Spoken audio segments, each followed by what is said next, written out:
We all thought during the Christmas break, news in the AI world would stop a little, but it was quite the opposite.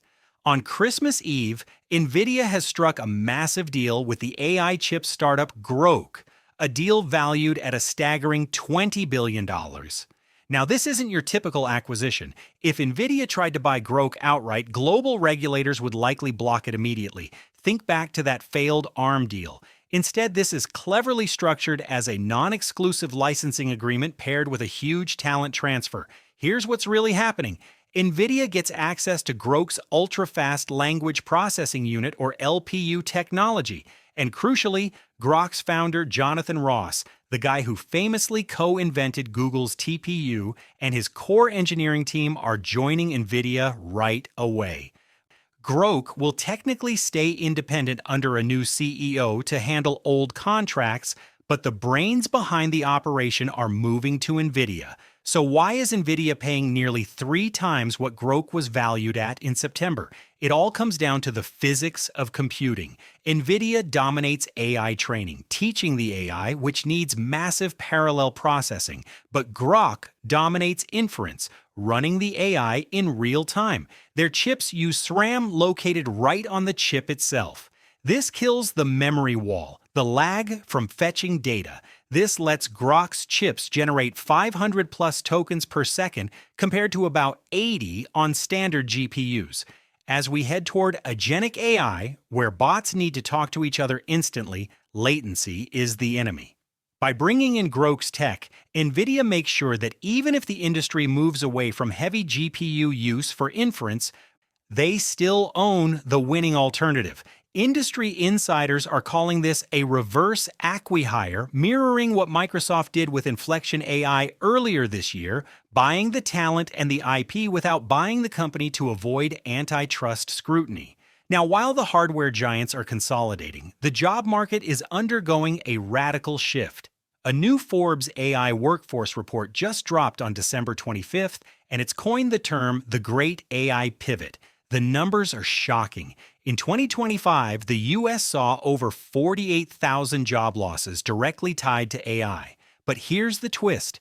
The report projects a staggering 12 million new roles will be created globally by the end of this year. This isn't just blind optimism. The data shows a total structural reorganization. Companies that see AI only as a tool for headcount reduction are actually ending up with long-term talent shortages.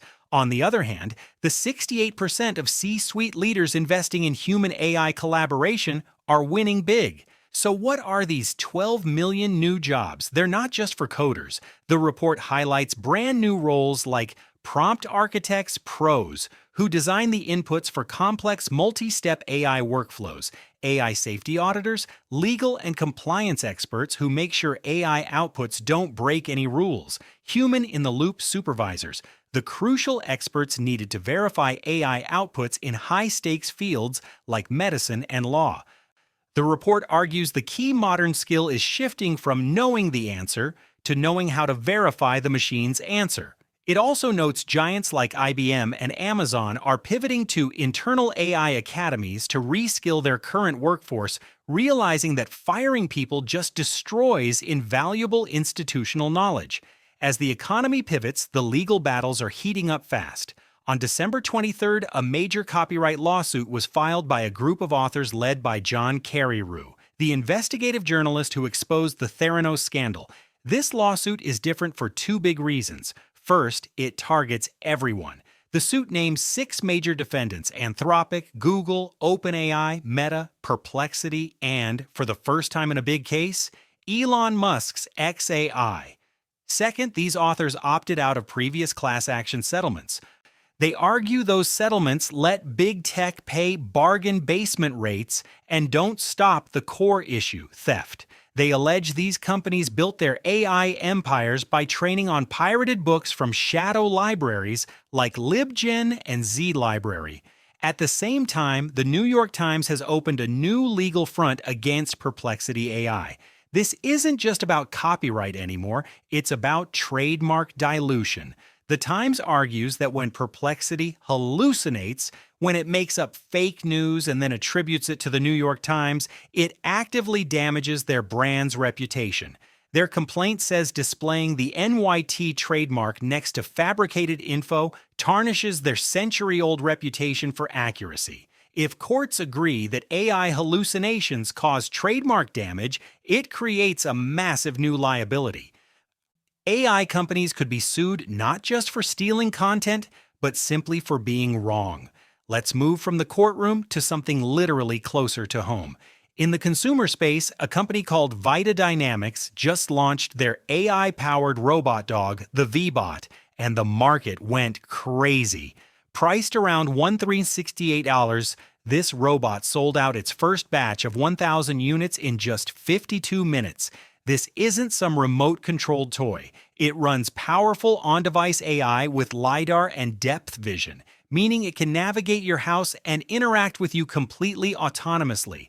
The fact that a four-figure robot sold out faster than concert tickets tells us we've crossed a threshold. Embodied AI is going mainstream. Meanwhile, in the industrial sector, China's Tar Robotics showed a humanoid robot doing something astonishing: live embroidery.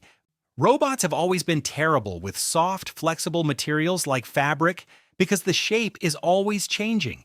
Threading a needle and stitching a logo requires real-time visual feedback and incredibly precise force control. The fact that a humanoid did this live on stage proves the dexterity gap is closing fast. If a robot can stitch a logo, it can handle the delicate wiring harnesses in factories, tasks we once thought were safe from automation. Finally, let's look at the infrastructure and research building this future. On Christmas Day, AST Spacemobile launched its largest ever satellite, the Bluebird Block 2, on an Indian rocket. This is a direct challenge to SpaceX and Starlink. This satellite is designed for direct-to-cell phone internet, meaning your standard smartphone could get a signal from space, no special dish needed. This kind of everywhere connectivity is critical for the next phase. Ambient AI, where your wearables and devices work seamlessly anywhere. On the research side, Nvidia just dropped a paper on Nematron Cascade. This is a 14 billion parameter model that uses a new method called cascaded reinforcement learning. The amazing result? It outperformed its own teacher model and even scored a silver medal in the International Olympiad in Informatics. This proves you don't necessarily need a trillion parameters for super smart AI. You just need better training techniques that let the model actually think before it answers. At the same time, Google revealed its new Titans plus Mirrors framework. This architecture tackles the goldfish memory problem of today's AI models. Titans uses a neural memory module that learns and updates in real time during a conversation. It essentially gives the AI a long-term memory without needing a full retraining, allowing it to handle context windows of over 2 million tokens efficiently.